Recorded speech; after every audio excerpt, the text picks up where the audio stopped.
जय माता दी प्यारे बच्चों। आओ आज हम एक और इम्पॉर्टेंट सम करते हैं जो कि है चैप्टर क्वाड्रेटिक इक्वेशंस में से। तो इसमें क्या है, find the value of k for which the quadratic equation k plus one x square minus six k plus one x plus three k plus nine is equal to zero.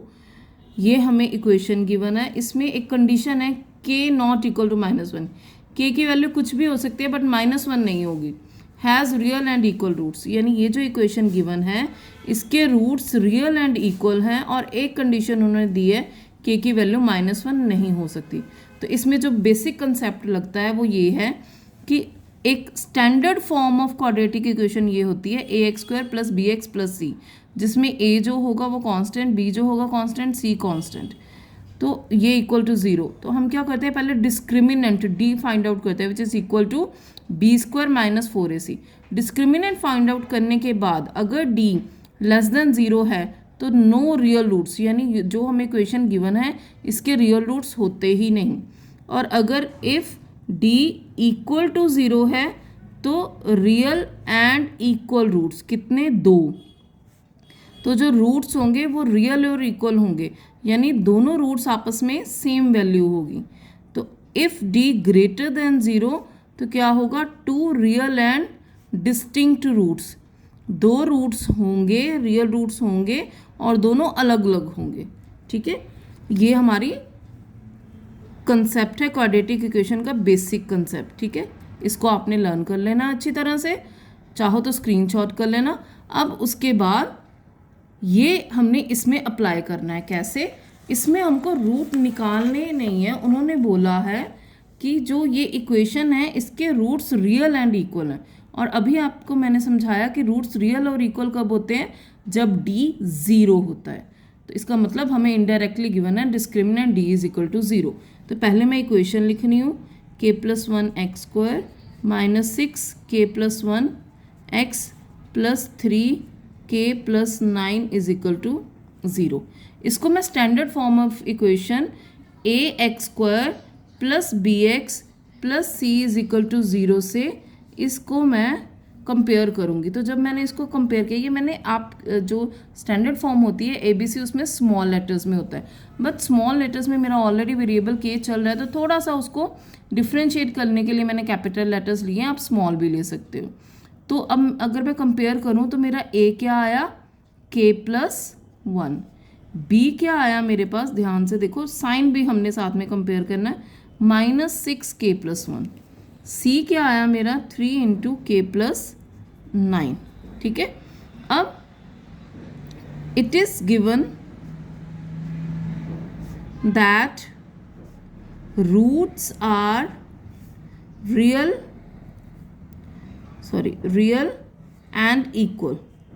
तो इसका मतलब क्या हुआ, जो मेरा d है वो equal to zero है।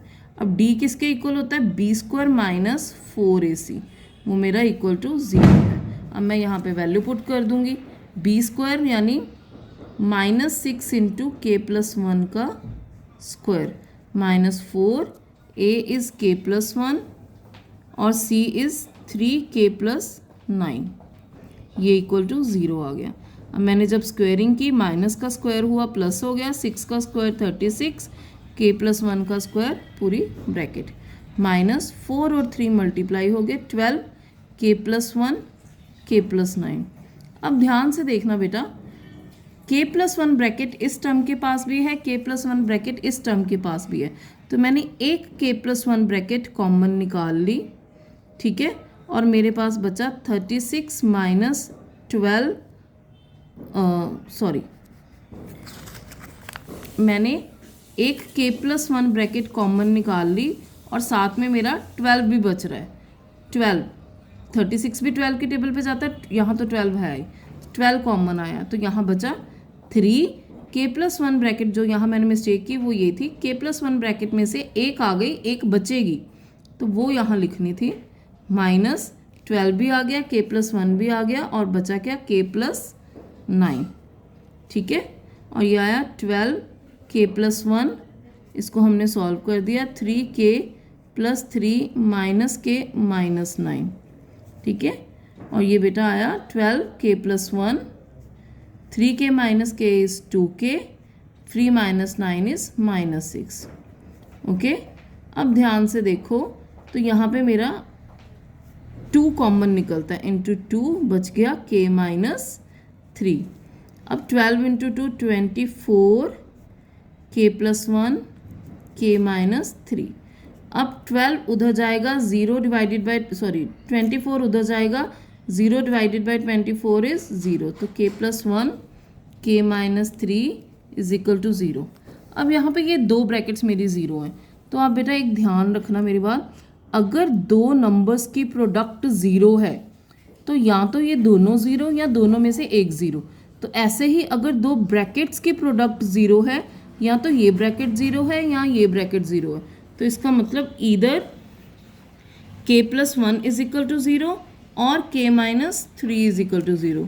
इसका मतलब या तो k माइनस 1 है और या तो k 3 है। अब k इज इक्वल टू -1 हो नहीं सकता, क्यों? क्योंकि जब हमने सम स्टार्ट किया, स्टार्टिंग में ही उन्होंने स्टेटमेंट में ही बोला था k नॉट इक्वल टू -1, यानी k की वैल्यू -1 नहीं है। अभी इसका आपको रीज़न भी बता देती हूँ। अगर ये ना भी दिया होता तो भी हमको ये वाली जो k इज इक्वल टू -1 की वैल्यू है वो रिजेक्ट ही करनी पड़ती। वो क्यों, वो बताती हूँ। तो वो इसलिए कि यहाँ पे अगर k को मैं -1 पुट करूँगी तो -1 + 1 इज 0, यानी जो मेरी x² की टर्म है वही 0 हो गई।